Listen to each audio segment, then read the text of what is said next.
Welcome to the Real Deals Real Estate Podcast, where you'll learn about buying and selling homes and how to invest in real estate. Now, here's your host, Donald Torrance of JAVE Real Estate. Hi, my name is Donald Torrance. I am doing this video today in regards to a call that I received from a gentleman that I've been working with on investing, teaching him how to invest in real estate. I'm going to share with you some information that he gathered on two properties that a realtor showed him today. One of the properties was a 6-unit, the other one was a single-family home. This realtor informed him that the single-family home would be a better buy for him because of the amount of money that he can actually collect per month for this single-family home. I disagreed with the realtor, and I explained to him why, and I'm going to explain to you why I disagree with the realtor as well. The purchase of the priced properties were not too far off from each other, so this is why the realtor was telling him that the single family would be a much better buy. I'm going to actually go over the numbers with you to show you that that the numbers he's shared with me, why this wouldn't be a better buy for him. The first one is the 6-unit.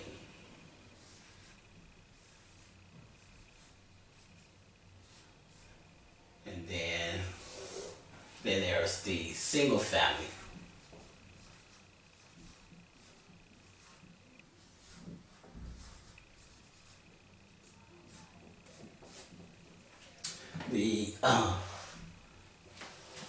The purchase price for the purchase price for the 6-unit he told me was $280,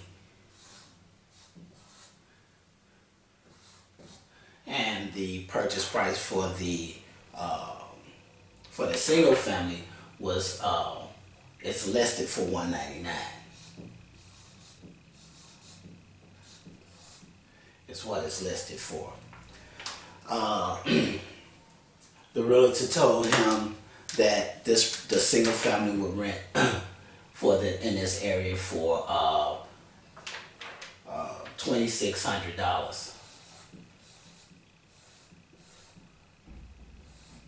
and that's a month. He's currently, the 6-unit has four two bedrooms and 2 1-bedrooms. The four 2 bedrooms are currently being rented for $700. The 1-bedroom is currently being rented for $550. Is that right? $550 is what they're getting now for the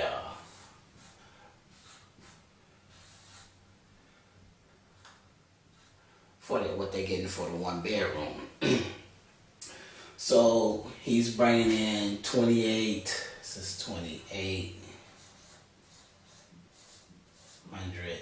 This is 1,100.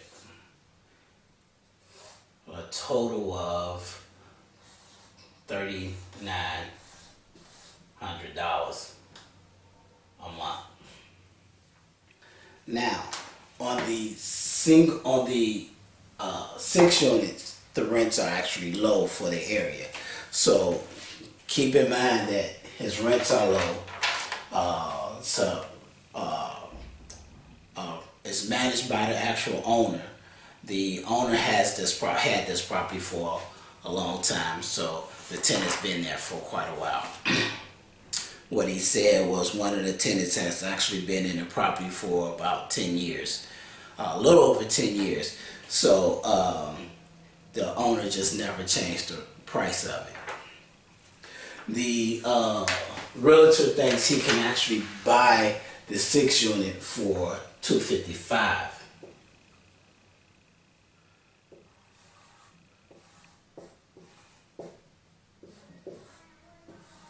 That's what they think they can buy it for.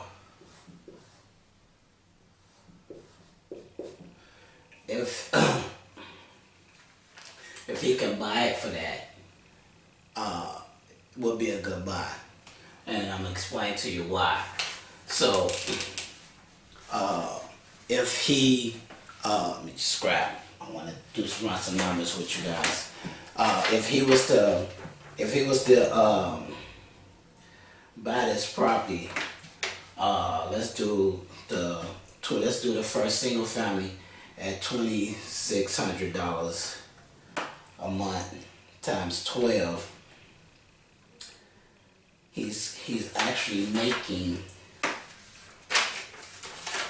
This has a yearly income of $31,200,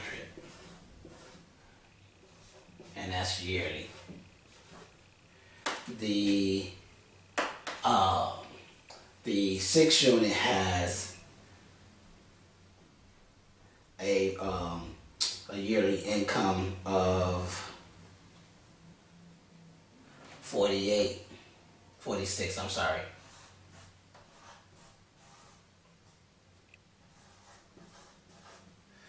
$46,800. Now, looking at these, I'm gonna use this section over here to show my figures on what I think he should actually do with the properties. What I feel should happen with the properties and what his the best choice is with this property.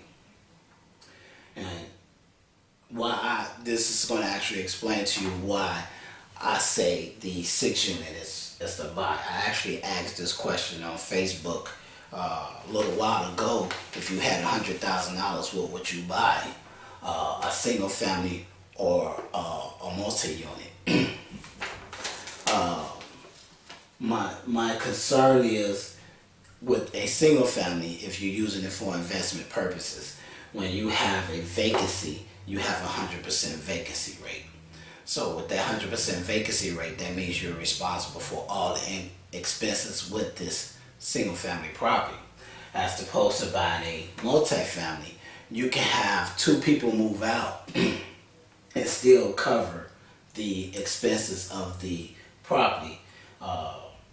And it actually brings in a little bit more as opposed to you having your monthly expenses. So, like I said, you got $48,000 a year coming in on the 6 unit, $48,000 a year for the 6 unit, and $31,000 coming in for the single family home. I'm going to actually erase some of this because I need to work some numbers a little bit more. So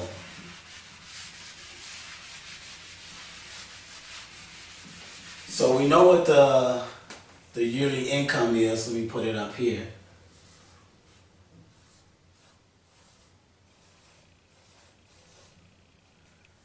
And we know what the yearly income is over here for this single family.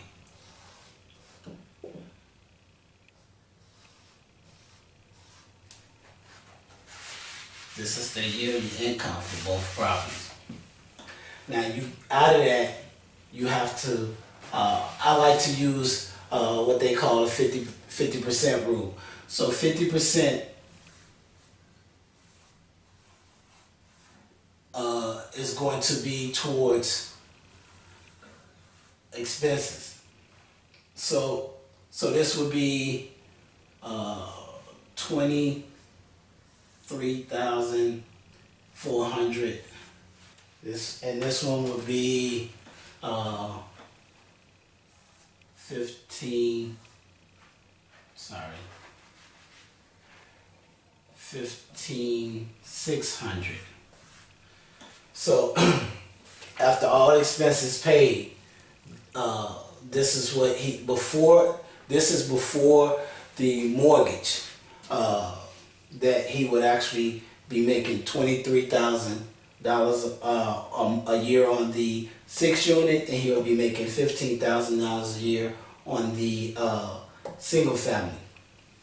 Now, what's important is to factor in how fast would I get my money back. So let's say if he put the whole $45,000 that he has down on both of these properties.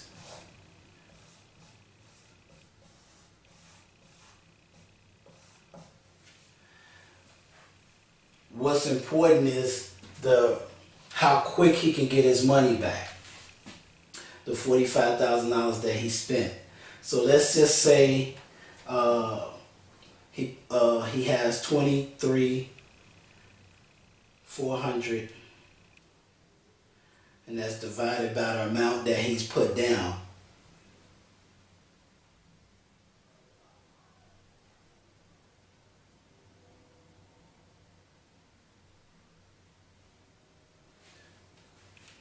So he'll be at 52.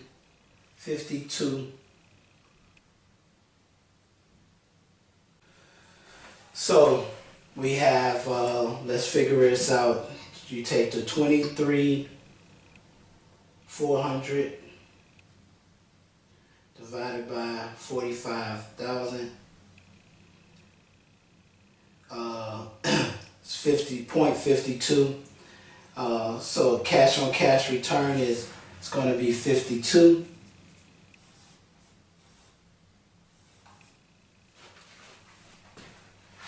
This is the rate he gets his money back, 52. Then if he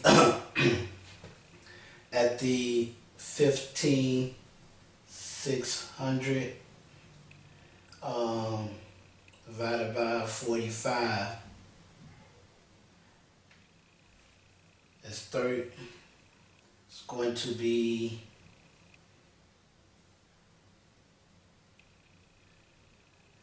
34.6.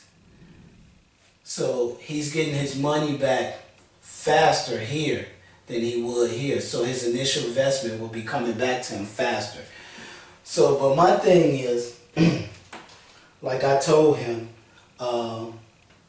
if he feel that they're both a good buy, then I would not put the $45,000 down here. I would, because he can actually get the seller to actually hold back a second for him. So I probably would say I got $15,000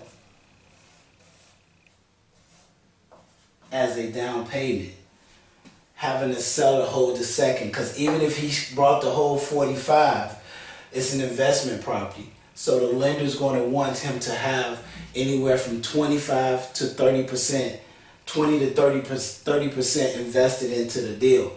So I will put the $15,000 down and have the seller hold back the difference on what the bank would want me to actually have as a down payment, because he still got closing cost fees that's going to still hit him. So that's going to be about another 3.5 points or 3%, something like that. And then he could take the other $30,000 if he wanted to and put it down over here.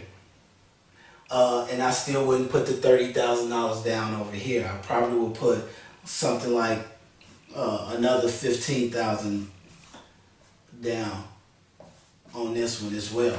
So he can actually get two properties and he can increase his rate of return much faster. Because now he went from just making a $23,000 and a $15,000. He's doing both of them together, where he's actually pulling in an 3.8.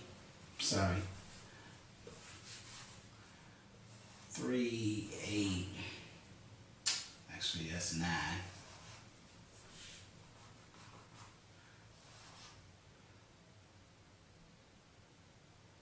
$39,000. Right, yep. He's pulling in $39,000 a year off of both properties, and then he still got money where he can actually go buy another property. This is what I was telling him. I probably would look into buying both of them as opposed to buying just the one of the other two, because they still cash flowing. If you run the numbers on it, anything that will profit you, the single family, if he was making positive cash flow of $200-300 a month, which he's actually doing it more than that, this is a really good property to purchase for investment. And so is the 6 unit as far as a purchase. So he's still making a good return on his money. He just needs to be smarter about the $45,000 that he has as a down payment. So it's what I instructed him. Hopefully this helped you guys out as far as evaluating what you should buy as far as a multi-family as opposed to a single family. In this case, I would look at to try to buy both properties using the same $45,000 that I have as opposed to buying just one of the two properties. And with the multi-family, one other thing I also want to tell you is that the value of the 6 unit, you can force appreciation for the 6 unit because it doesn't follow the same guidelines as a single family. Where a single family the value is based on what's sold in the area. The multifamily is going to be based on the revenue that is pulling in. So considering the rents was low, those 2 bedrooms probably can rent for $800. So he could probably bump those up another $100, and he probably can bump the 1 bedrooms up another $50, $50 to $75 on the 1 bedroom, and that would also increase the value of the 6 unit. So he can do a forced appreciation on the 6 unit, but not on the single family. So I would definitely take the 6 unit. The single family, I would try to see what I can work out as far as a better price on it. Even though the realtor is telling him he can buy this for $255, I would still make a lower offer than that because I hadn't ran all the numbers to show you in detail because this video would just be too long, and I just wanted to do a short little video to actually make this make sense to you guys. Thank you for tuning in. Look forward to doing other videos. If you have any questions or you have a deal that you might want me to work out with you and show you what's the best way for you to tackle that deal, by all means send me a message. You can actually put it in the comment section. I'll read the comment sections and would actually tell you what I would actually do with that deal. All right, thank you. Appreciate your time.